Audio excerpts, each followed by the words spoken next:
योद्धा साथियों, माता बहनों, भाइयों, काका बाबा, आप सभी का इस कार्यक्रम में हार्दिक स्वागत, अभिनंदन। मैं आप सबको नमन वंदन, सेवा जोहार करता हूं। दोस्तों, झाबुआ की पावन धरती पर आदिवासी एकता परिषद के द्वारा आयोजित आदिवासी सांस्कृतिक एकता महासम्मेलन कार्यक्रम मध्य प्रदेश में यहाँ पर किया जा रहा है। और यहाँ पर मध्य प्रदेश के साथ राजस्थान, गुजरात, महाराष्ट्र, छत्तीसगढ़, झारखंड, उड़ीसा और देश के कई राज्यों के बौद्धिक समाज के लिए समर्पित, समाज के दुख दर्द को समझने वाले तथा इस देश में जो आदिवासी समाज के ऊपर कई प्रकार के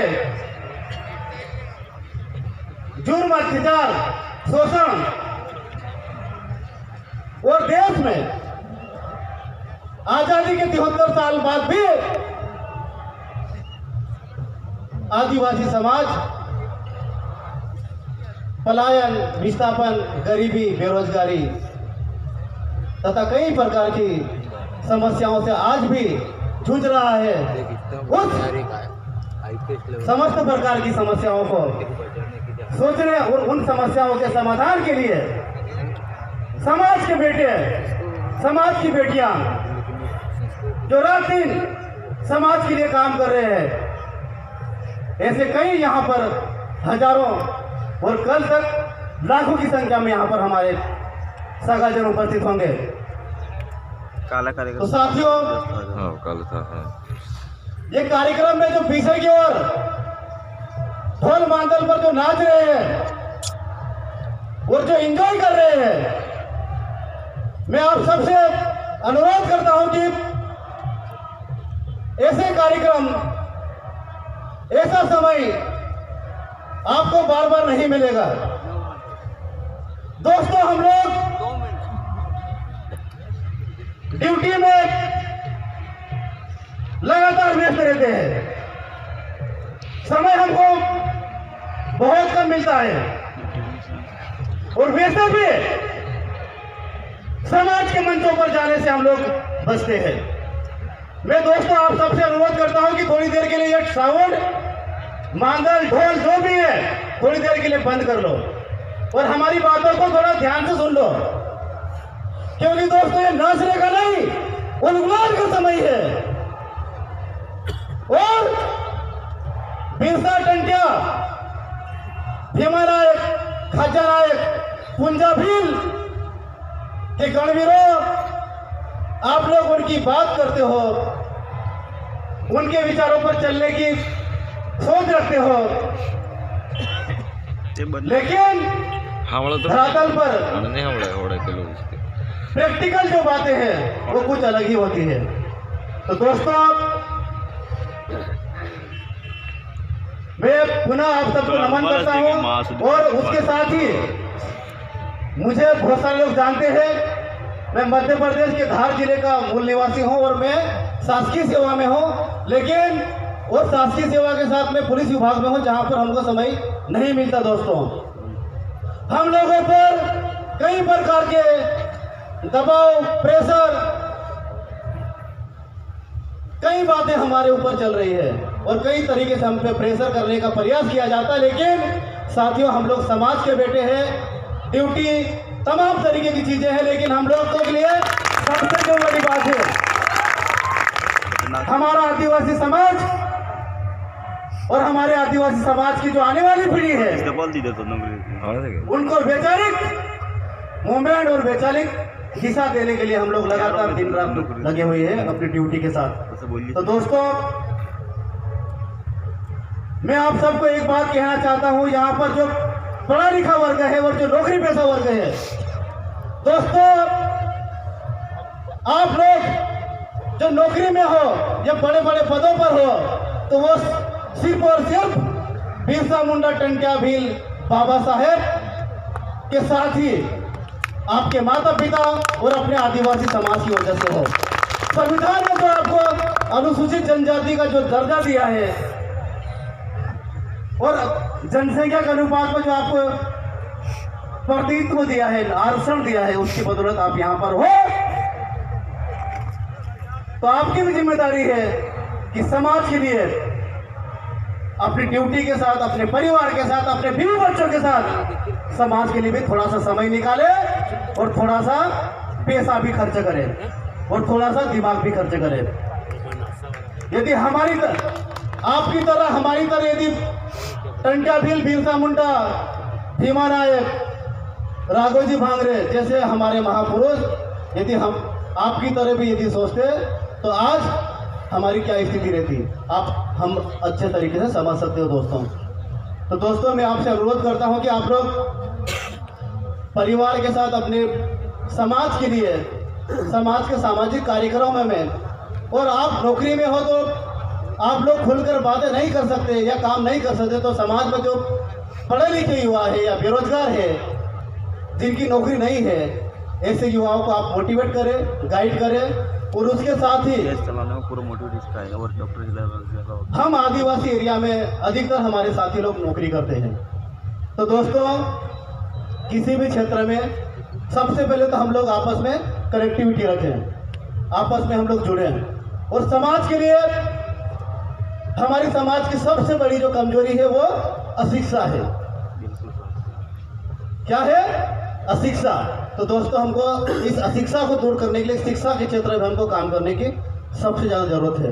और शिक्षा को हम कैसे हमारे समाज को शिक्षित करें, कैसे हमारे युवाओं को हम मोटिवेट करें, मार्गदर्शन दें, तो उसका सबसे अच्छा जो आसान तरीका है, जो सरल तरीका है, वो निःशुल्क कोचिंग सेंटर। आप लोग निःशुल्क कोचिंग सेंटर के माध्यम से अपने अपने एरिया में अपने जो पढ़े लिखे युवा हैं उनको निःशुल्क कोचिंग क्लासेस दे, एजुकेशन दे, कॉम्पिटिशन एग्जाम की तैयारी करवाए। और उसके साथ ही यदि गांव के जो हमारे पढ़े लिखे लोग, जो गांव में अशिक्षित लोग हैं, उनको भी थोड़ी शिक्षा देने का प्रयास करें। और उसके साथ हमारे देश में क्या चल रहा है और क्या नहीं चल रहा है, ये आप सब अच्छे तरीके से जानते हो। बात आरक्षण की जाए, बात संविधान बचाने की जाए या संविधान खत्म करने की बात की जाए, तो दोस्तों संविधान बचाने की लड़ाई कितने लोग घर से बाहर निकलते हैं? कोई नहीं निकलता। आरक्षण बचाने की बात, आदिवासियों को बचाने की बात कितने लोग करते हैं? आज हम लोग कहते हैं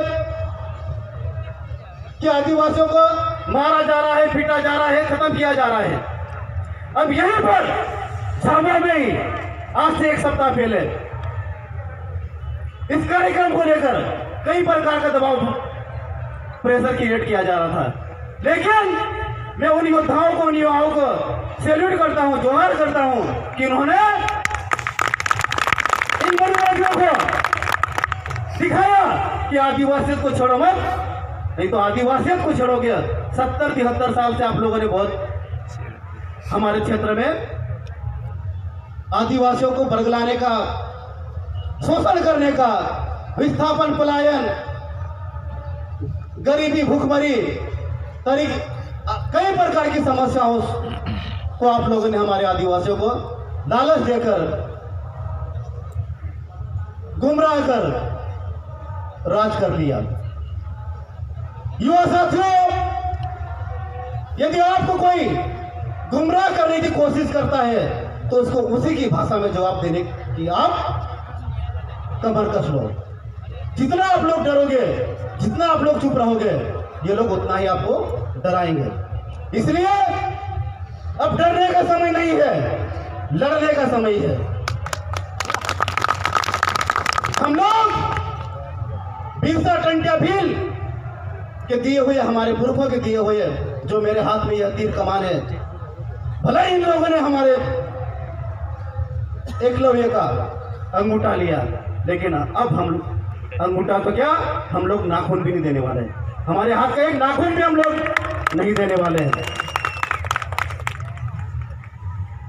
एक हाथ में हमारे ये तीर कमान है, तो दूसरे हाथ में हमारे पुरखों का दिया हुआ कलम है, संविधान है।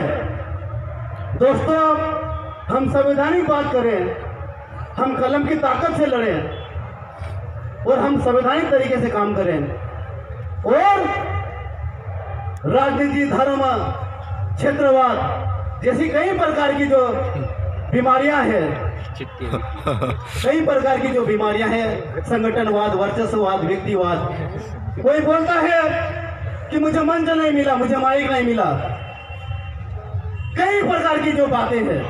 आजकल की युवा जरा सी बात में नाराज हो जाते हैं और तत्काल सोशल मीडिया पर एक दूसरे का विरोध करने के लिए भी उतारू हो जाते हैं। दोस्तों, समाज का काम करने वाला, समाज के दर्द को समझने वाला न संगठन की बात करता है, न वर्चस्व की बात करता है, न व्यक्ति की बात करता है, सिर्फ और सिर्फ अपने समाज, अपने आने वाली पीढ़ी, संविधान और आदिवासियत की बात करता है। और जिसमें आदिवासियत का दर्द है वो कभी ऐसी फालतू बकवास बातें नहीं करता है। और मैं आप सबसे उम्मीद भी रखता हूं दोस्तों कि आप 100, 200, 500, 1000 किलोमीटर से यहाँ पर आए हो, तो आप लोग यहाँ से कुछ लेके जाए। नाचना कूदना ये हमारी संस्कृति है। हम लोग खुशी में भी नाचते हैं और दुखी में भी हम लोग नाचते हैं। ये हमारी आदिवासियों की खासियत है दोस्तों। इसलिए ये नाचना और हमारी संस्कृति का हिस्सा है।